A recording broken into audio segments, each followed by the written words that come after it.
तुम्ही बघत आहात जनमत मराठी। भाजप नेते उद्धव निमसे यांनी दिला भाजपला घरचा आहे। नाशिक पालिकेत 30% लाच खाल्ल्याशिवाय काम निघत नाही, उद्धव निमसे यांचा आरोप आहे। आमच्या जागा घेऊन मोबदला दिला जात नाही। 2017-18 मधील आरक्षण असलेल्यांना रात्री चेक दिले जातात असा भ्रष्ट अधिकारी नाशिक मनपात आहे। मी भाजपचा कार्यकर्ता आहे। आमचे भाजपचे 3 आमदार मूग घेऊन गप्प बसले आहेत। पालकमंत्री दादा भुसे तोंड उघडत नाहीत। देवेंद्र फडणवीस तुमच्याकडे बघून आम्ही या पक्षात आलो, तुम्ही कुठे बघत आहात? हे शासन प्रशासन तुमच्या हातात असताना शेतकरी विरोधी भूमिका घेत आहे, ही अतिशय खेदाची बाब आहे। सत्ताधाऱ्यांचे याकडे कुठलेही लक्ष नाही। सगळे या भ्रष्टाचारात मिळून सामील आहेत। भूसंपादनात घोटाळा झालाय असे सगळे आरोप निमसे यांनी केले आहेत। नाशिक महापालिकेमध्ये स्पष्ट आमच्या शेतकऱ्यांचा आरोप आहे की 30% लाच खाल्ल्याशिवाय फाईल निघत नाही आणि सर्व फाईल या भूसंपादनाच्या बिल्डर लोकांच्या काढल्या जातात। 2002ला आमच्या शेतकऱ्यांनी जागा दिली, रिंग रोड झाले। 2013ला आमच्या शेतकऱ्यांनी जागा दिली, रिंग रोड झाले। सिंहस्थ कुंभमेळ्याचं रिझर्वेशन पडून 20 वर्ष झाली, परंतु आमच्या कुठल्याही शेतकऱ्याला मोबदला दिला नाही। काल परवा 2017-18च्या रिझर्वेशनमध्ये आलेल्या बिल्डरांच्या जागा घेतल्या, त्यांना मोबदला रात्रीतून दिला जातो, रात्री 11 वाजता चेक लिहिला जातो। असा भ्रष्ट आयुक्त, हे भ्रष्ट प्रशासन, याची सर्वांची चौकशी झाली पाहिजे।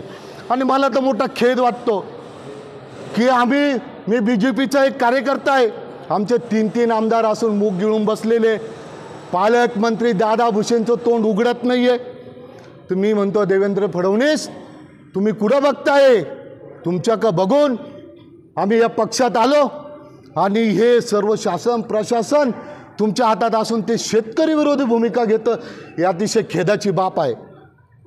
एकदम मूर्खपणाचं लक्षण या प्रशासनाचं आहे आणि सत्ताधाऱ्यांचं कुठलंही लक्ष याच्यामध्ये नाही आहे। सर्व मिळून जुळून या भ्रष्टाचारामध्ये सामील आहे, माझा स्पष्ट आरोप आहे।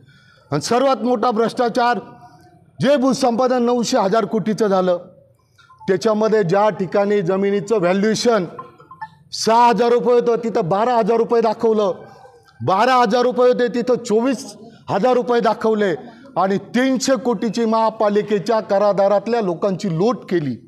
आणि हे सर्व पैसे सत्ताधाऱ्यांचं सर्वांनी प्रशासनाने वाटून खाटून खाल्ले आणि शेतकरी माझे उपाशी राहिले। त्यांच्या जागा घेऊन 22 वर्ष झाले। रस्ते नाशिक महापालिका वापरते आणि हे वापरत असताना सुद्धा त्यांना मोबदला देत नाही। हे तर आज आम्ही निवेदन द्यायला आलेलो आहे। ह्याच्यापेक्षा भव्य मोर्चा महापालिकेवर काढण्यात येईल, तरी प्रशासनाला जाग आली नाही तर नाशिक टू मुंबई मंत्रालय मोर्चा आमचे सर्व शेतकरी बांधव घेऊन जातील आणि प्रशासनाला जागा करण्याचं काम आम्ही निश्चितपणे करू। आणि म्हणून मी आपल्या सर्वांच्या लोकशाहीच्या माध्यमातून प्रशासनाला आवाहन करतो की आधी 2002-2013 आणि कुंभमेळ्यातल्या शेतकऱ्यांचे प्राधान्यक्रमाने पैसे द्या, नाही तर गाठ आमच्या शेतकऱ्यांची आहे, याद राखा। भूसंपादन केल्यानंतर शेतकऱ्यांना मोबदला न दिल्यामुळे शेतकरी आक्रमक झालेत। महापालिका आयुक्त दालनात शेतकरी आक्रमक झाले। भाजपचे नेते उद्धव निमसे यांच्या नेतृत्वात शेतकऱ्यांचा मोर्चा झाला। महापालिकेने भूसंपादन केलेल्या जमिनीचा मोबदला न दिल्याने शेतकरी मनपा प्रशासनावर आक्रमक झाले। महापालिका आयुक्तांच्या दालनात घुसून जोरदार घोषणाबाजी करण्यात आली।